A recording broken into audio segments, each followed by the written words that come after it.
Welcome to the Startup Grind.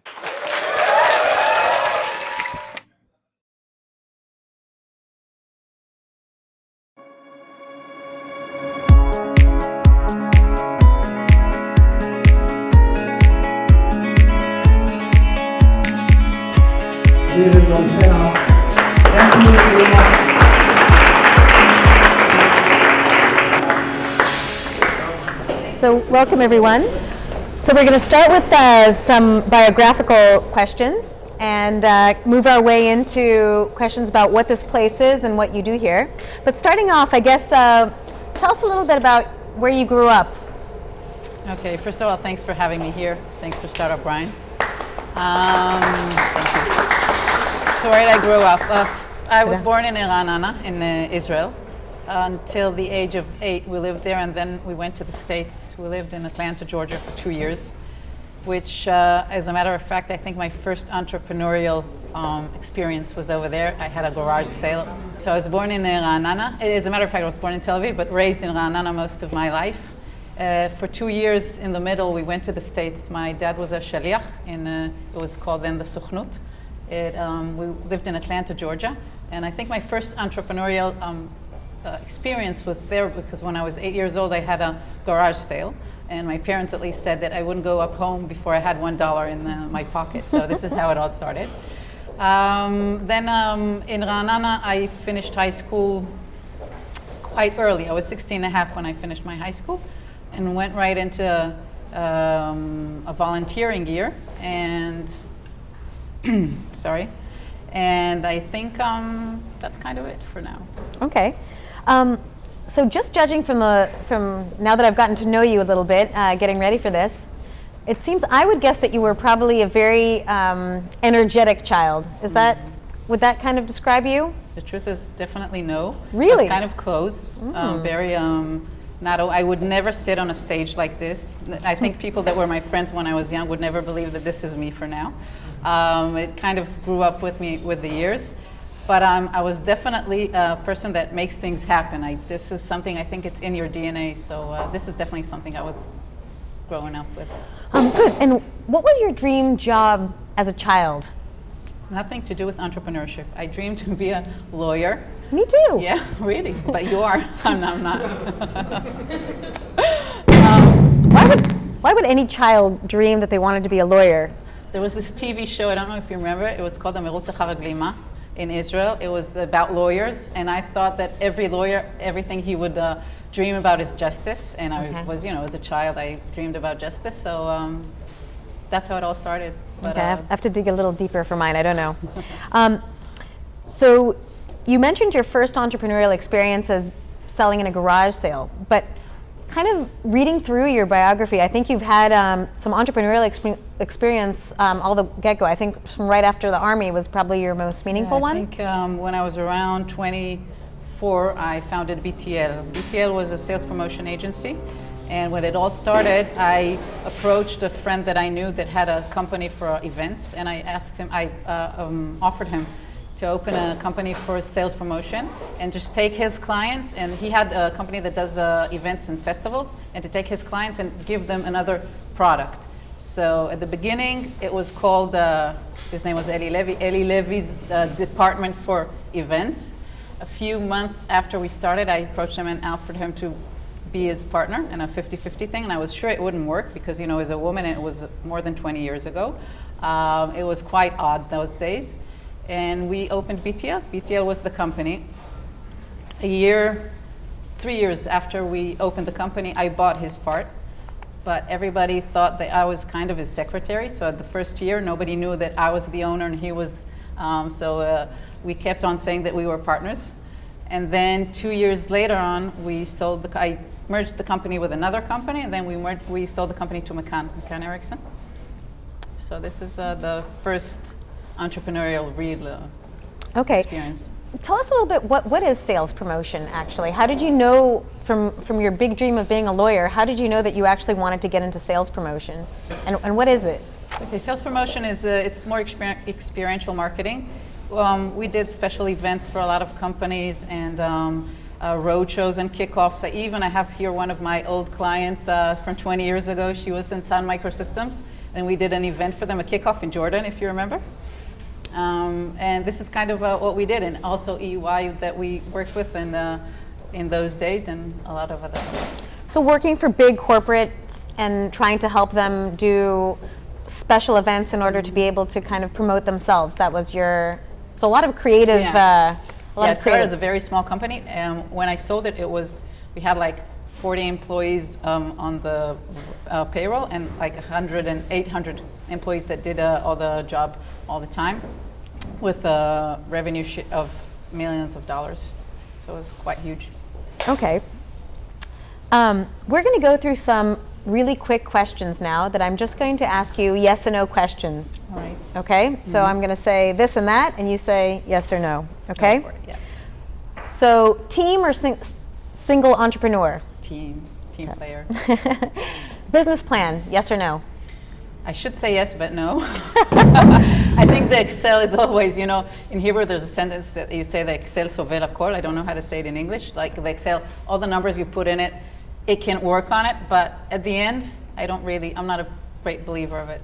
So what do you Of course course, I have a in? business plan when I go out, but when I start a business, it's kind of like I just hit the road. I believe in it so much, and if talking about entrepreneurs, I think one of the good stuff and the bad stuff of being an entrepreneur is being very optimistic, because if you're not optimistic, don't be an entrepreneur. Sometimes, although you get in love with your ideas and and what you want to do, and of course you have the numbers to have to work with you, but I'm not a big, as I said, you need to have a business plan, but I think you got to be very flexible about it.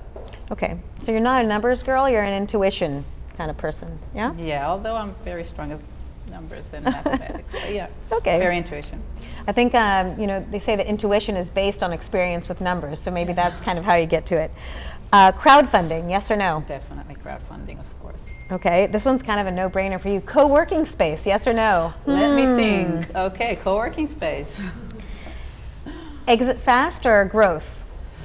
Growth, although I'd love to have an exit, but I think it should be a very long path, and growth. And for all of our Canadian visitors here in Israel, one of the big issues is, do you grow a big company or do you create something to try to sell it really fast? And kind of the idea being, perhaps Israel is only good at creating something, taking this technology, creating something small and trying to flip it really quick, as opposed to trying to grow something for the long run. I think there's actually a lot of exceptions to that, and I think hopefully more and more. But it may not be a bad thing to also sell when you're at a good time. Prototype, user validation, yes or no? Prototype, yeah. Yes, okay. Local or global? Global, big time. Okay.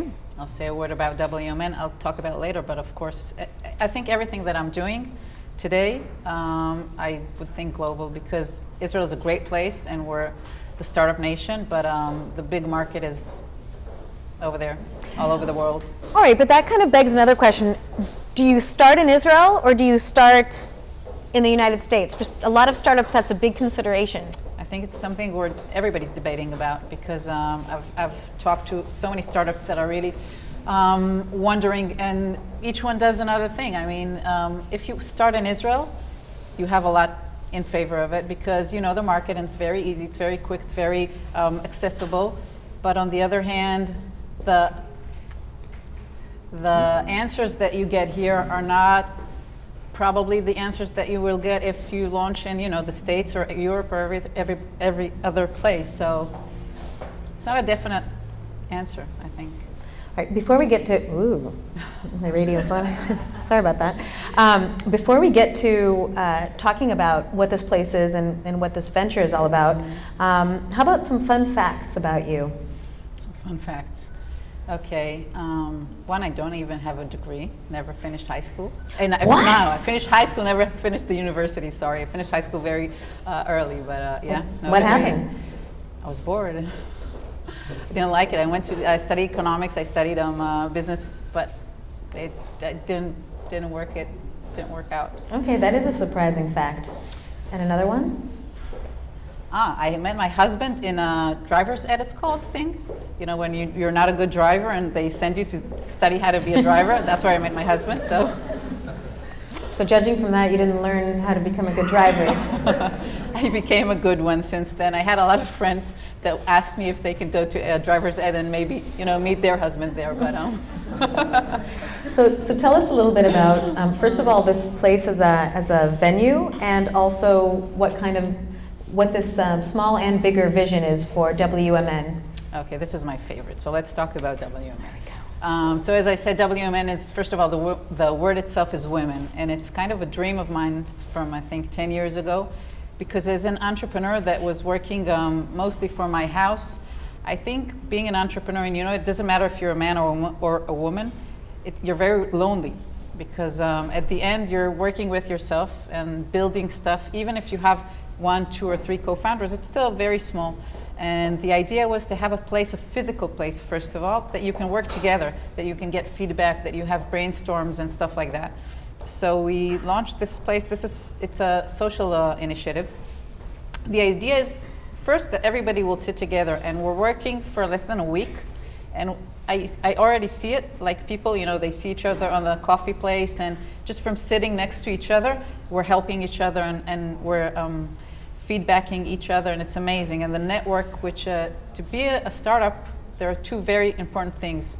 One is to have your network, and the other one is to have an ecosystem.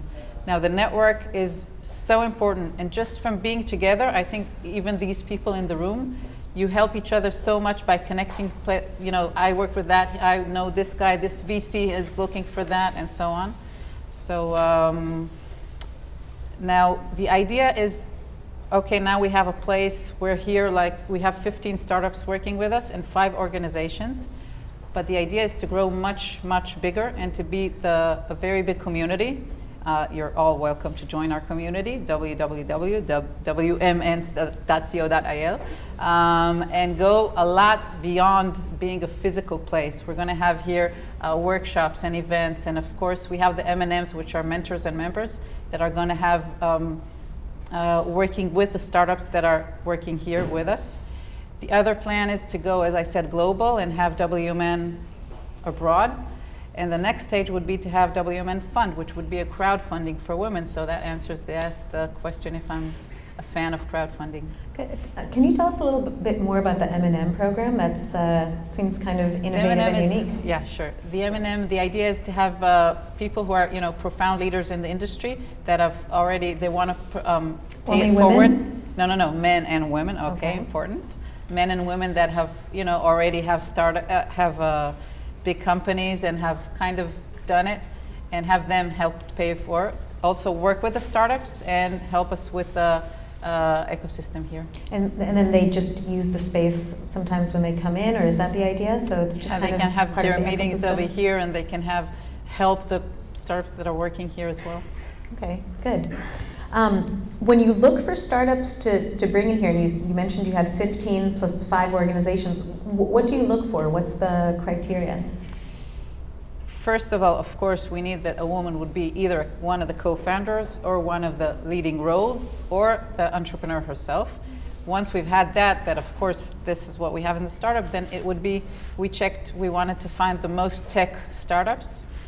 Then the other thing was to be much diverse as we can. That means that not all of the startups here would be a marketplace for fashion, but not all the startups here would be brain technology or voice recognition. We have all kinds of them from all kinds of stuff. And the other one, because it's kind of a small place, was to look for people that also we know that, you know, can work together and to do the right mix and match. And the 5 organizations, what kind of? They're kind of helping the startups, because we have one organization which is called Widgets. They're startups that they're an organization that works with students all over the world. There is an organization called Women in Wireless, which helps women in wireless startups in the world, and another organization which is bringing delegations from the Far East. So. And what do you think, is the most critical thing that a startup needs in order to succeed? Do you look for that in the startups too? Because you didn't mention their likelihood to succeed. Is that something that you look for, and what do you think that is? Of course, this is something we look at. I'm not sure the stage they're coming here, it's something that we really can know. It's, again, something in the intuition. I think for a startup to succeed, the idea is very important, but the people are more important. The people who are beyond the founders are more important than the idea, because I can tell you even about myself that I'm a co-founder in another startup. We started with one idea, and it changed along the way. And you hear about so many startups that it happened to them because you start planning. You want to do this glass of water, and it becomes a carafe. The very important thing is the founders behind the idea. And you mentioned that this is a social initiative, but it's not only a social initiative. Can you share a little bit about what that means? Is it a non-for-profit? Yes, a nonprofit. It's not a nonprofit organization, but an initiative that is. The idea is to spread the word and to be a very big platform for all startups that are women-led ventures. The more the merrier. We have so many organizations here in Israel now, things that I didn't have 20 years ago when I was a young entrepreneur. We have Yazamiot and She Codes and Women 2.0 and all those organizations, and I really want this to be the house of everybody and have events here and meetups and whatever they can to just have as much women entrepreneurs as we can. And when you look at going globally, as you mentioned, how does that look? What does that mean? To have switch of delegation, not switch, but to have delegations Exchanges. from here, exchange of delegations from all over the world, to have other branches and places in other places in the world. So one of the big challenges for startups is hiring talent, not only tech talent, but getting the right kind of people on board. You mentioned team as being really important. And I think from your experience, you've worked with many organizations and many, many people. What do you think are the important traits that you look for in finding talent, and how do you find and keep talent? First of all, it's hard. Very hard to keep talent. I'm trying to ask hard questions. Yeah, someone told me that about you. Passion.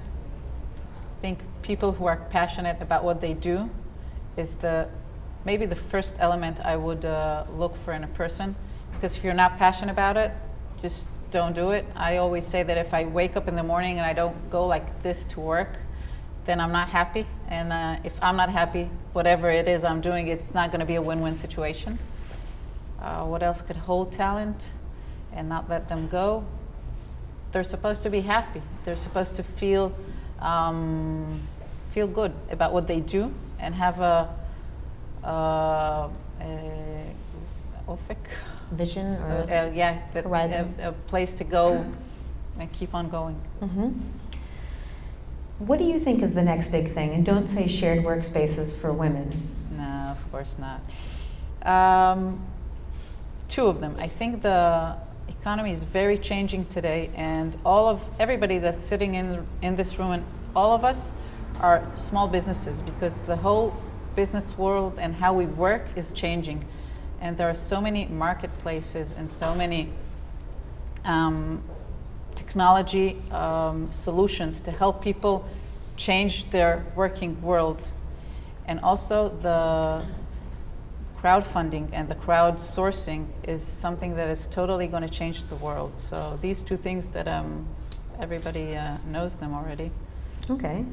And what's the next big thing for you? What's your big dream? My startup, which is called Open Restaurants, which is going to be the Airbnb of culinary experiences over the world.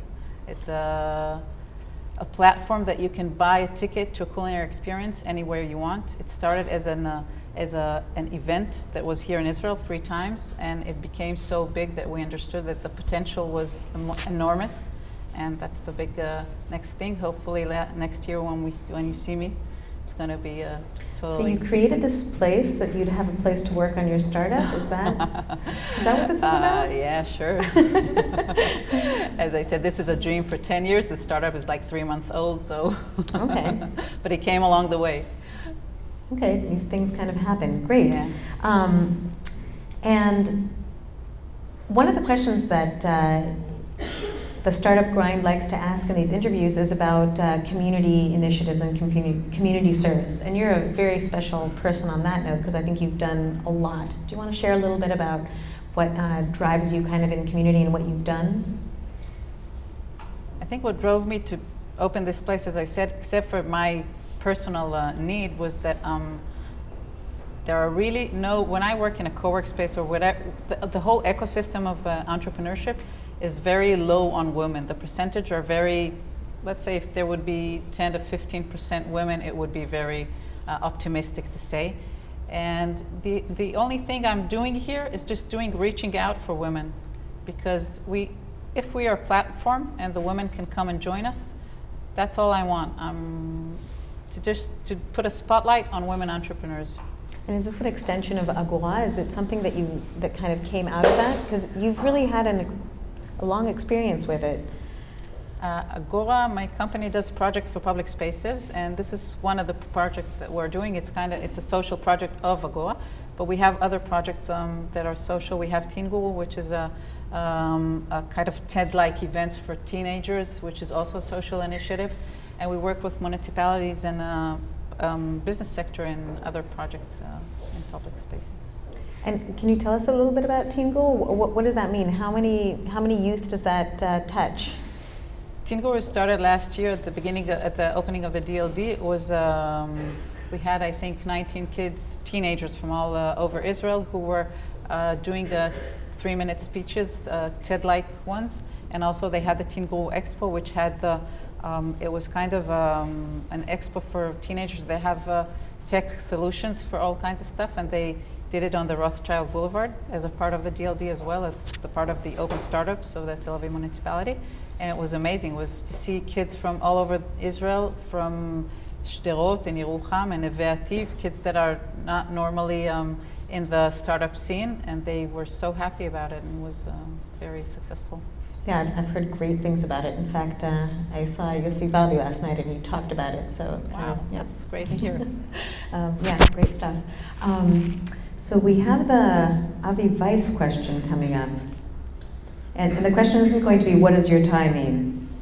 After we figured that out. I've met a lot of women in startup arena in the religious part of Israel and the Arab part of Israel, and I found that they are lost. Have you any way to connect to these women? Sure. As a matter of fact, one of our advisory board is Alia Abu Shemis, which is an amazing woman from Jaffa, which is an entrepreneur herself. And we have one startup that we worked with, which is a Haredic woman. And yeah, we're working on it to connect with them, because I totally agree with what you're saying.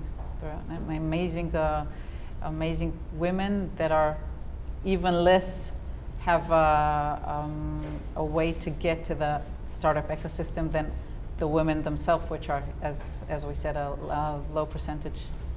Yeah, well, it's almost like women are in a periphery of sorts that's not geographic in getting into access. So I think that's a good, fair point. So the Peter Pan question. Which is? Oh, sorry. Oh, okay. Any questions from the crowd? Yes. About the Teen Guru idea, I love that, but we're from Canada, and I was wondering, is there any accommodation for foreign students, maybe a Skype conference call during the event so we can be part of it? We'd love to hear if there's anything about that. Great, and it's great to hear that you're interested in it. We'll work on it. We're working on Teen Guru for this year, and I don't exactly know how it's going to work, but I'll take your details later on and I'll let you know. But yeah, it's going to be also a YouTube platform this year, and it's going to be very wide. Yeah, so very accessible. Good. Yes. Hi, my name is Manmeet Singh, and I'm from York University, Canada. I have a few female friends back home, and they have some very brilliant ideas of starting a business. How can they use this WMN as a platform? Because as I interpreted what you said, it's only based in Israel right now. For now, but they can join our community, as I said, if they, the WMN COIL, and they can. put and apply. Of course, now to work here, it would be a little bit difficult, but we'll work on it, and as we go global, if we have their details, we'll contact them, of course. Yeah. My name is Aviv. How do you see the reasons there are so few women in this field? In Israel, globally, how do you understand this phenomenon? You're saying, why is it? Yeah, there's so many talented women. Yeah, I agree. I think it all begins in education.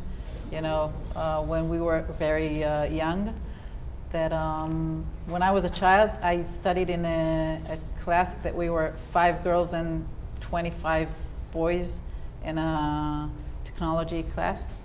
And today, when women are you know, older, to get out of the house, it's a little harder for a woman, because usually if it's not only the kids stuff and everything like that, like I come from a house where my husband and I are totally equal in taking care of the kids, but still to go out and work outside, if we would have, let's say, the capital of the couple, usually it would go to finance the initiative of the husband and not of the wife.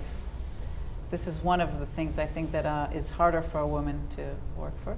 And also, there would always be the kids and the feeling that it's easier to work from home. It's not that it really is, but I think women sometimes feel that it's easier that way. It's also just from the point of view, I think it's not only the need to stay home because, you know, society puts you at home. It's also you know, a personal desire to be with your kids and to be part of it. And it's almost a shame to be in a situation where in the very productive biological part of your life, it's also a part that you're building your career and building yourself. But that's probably one of the explanations. Yes. Question about the messaging of WMN. I'm not very familiar with it, but we talk for women like technology, and it's something that scares a lot of women. I mean, even if they come from a marketing background or other types of backgrounds, they can still become entrepreneurs and own their own businesses. And do we have a solution for that today? Because, you know, I keep hearing today about startups and technology, but if you're not an engineer and you come from somewhere else, it scares you. Because, oh man, I'm not a technology person, I cannot start my own business. Even though sometimes what you need is only, you know, sales, marketing, get this financial knowledge, legal knowledge. So is this something that WMN approaches as well? I'm not sure I totally understand the question, but I can tell you I'm not a technology person at all, but I'm an entrepreneur. I think being an entrepreneur and founding a startup doesn't mean you have to be a technology person. Whether we are at WMN going to focus that problem, or as you call it, it's a good idea. I haven't thought about it, so I don't know how to tell you yet. But maybe. I never thought about it. But the focus here at WMN is for technology startups, right? Yeah, but as she said, I think you don't have to be the technology person. The CTO, if it's not a woman, although we saw a CTO here before that was a woman. We were very proud of her. Yeah, but there are not a lot of them. But you know, you can have a co-founder which is a technology person at all. Mm-hmm. You mentioned that at BTL you were the owner, but because you were a woman, people thought you were the secretary, and it doesn't seem to bother you at all. And did it bother you at the time? And do you think that Israel has changed, that the view of women in business has changed? Haven't thought about that in that kind of way. I think then it did bother me.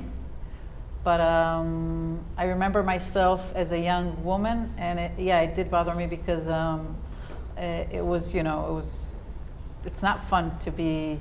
But on the other hand, I was very successful, and so probably it didn't bother me too much. Whether Israel has changed, I think it has. Definitely it has. The whole entrepreneurial world has changed. As I said, when I was a young entrepreneur, there were hardly any any organizations, no co-work spaces, nothing to support entrepreneurs at all, and especially not women entrepreneurs. Today, I think I know by myself maybe at least 20 organizations in Israel and Facebook groups and stuff like that, and meetups that support women entrepreneurs, and definitely everything's changed. Yes. Hi,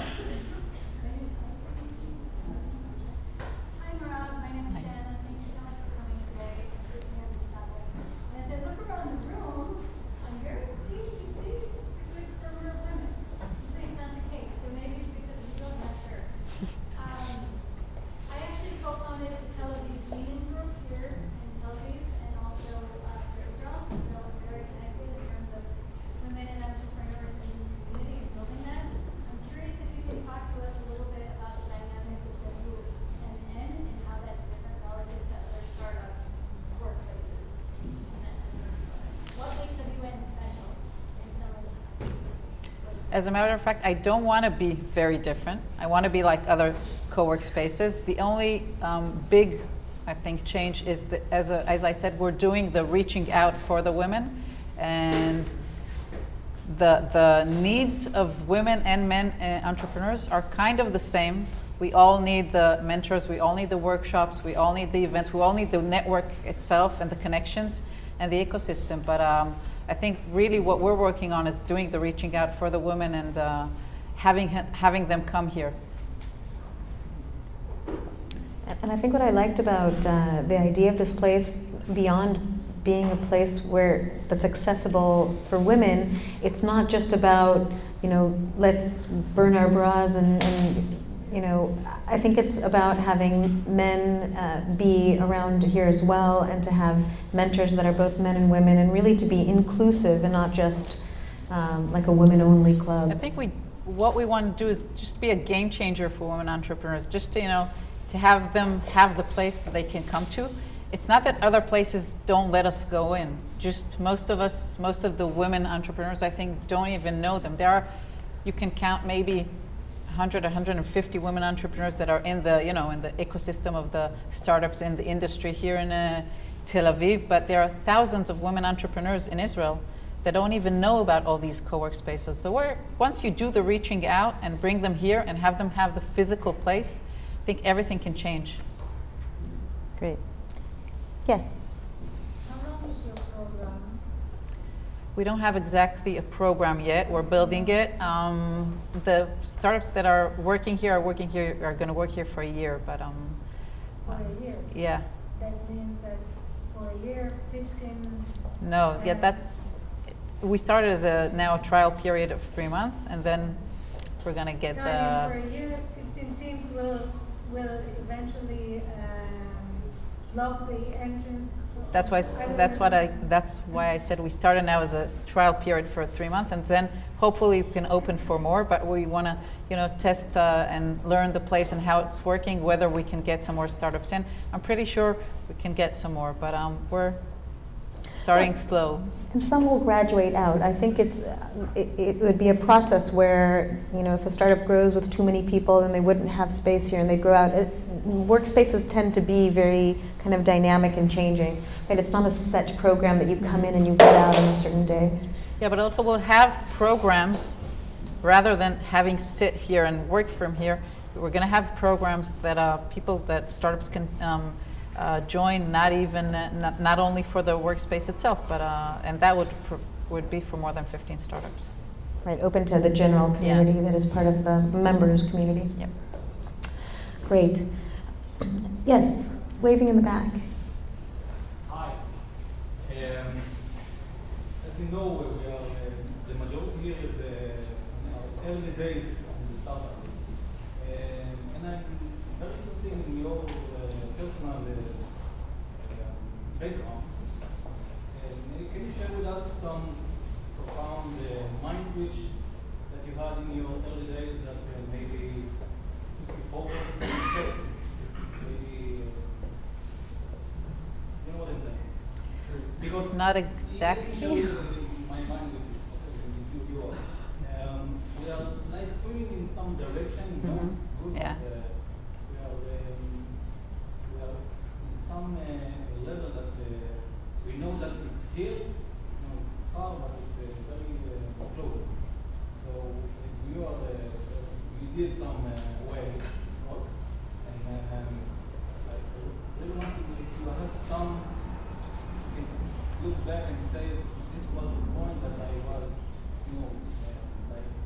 That I knew it wanted would a lot. work. Help you with your career. I think almost never in my career I knew where I was going, where I was heading. It kind of, I started working on things, which always happens to me even today. I have an idea. You know the story about my, how do you call it on the telephone thing? The screensaver of my telephone says, hold your horses. Because I kind of think of something and I'm a very much of a doer and I'm making it happen person, and I go get the dream. If you want to know if this is the way to do it, for me it always worked, but I'm not sure that I answered your question because I'm not sure I understood it. So, okay. Merav, you inspire a lot of people here today. I think I can Thank speak you. for myself, but you inspire me as a woman and as an entrepreneur in general. But I was wondering if you had or have had a model, a role model to follow, someone who inspired you and you followed. As a matter of fact, I was telling Liat before, when I was 20 years old, I was in the States for 6 months. I lived in West Hartford in Connecticut. And I used to work for an amazing woman. Her name is Sheila Sheckman. And she had this place called Nanshi's. And she was an entrepreneur, we're talking about more than 20 years ago. And I think she was my first role model as an entrepreneur. And today her daughter, which her name is Rachel Sheckman, has an amazing place in New York called Story. And she is one of the 40 people chosen by the Fortune magazine, 40 under 40 chosen by Fortune magazine. And I think in a way, the two of them are very much of a role model for, but they're kind of my other family in New York. So. And I think we're going to need to We have wrap one up. question just- over there. We have a few more. They're going to have to go offline. Sorry, because I think we were waiting for Cape Town to join us, right? Cape Town joining us. Right. So just to finish up with our last question, the Peter Pan question. What are you going to do when you grow up? Wow, I'm so young. I don't know yet.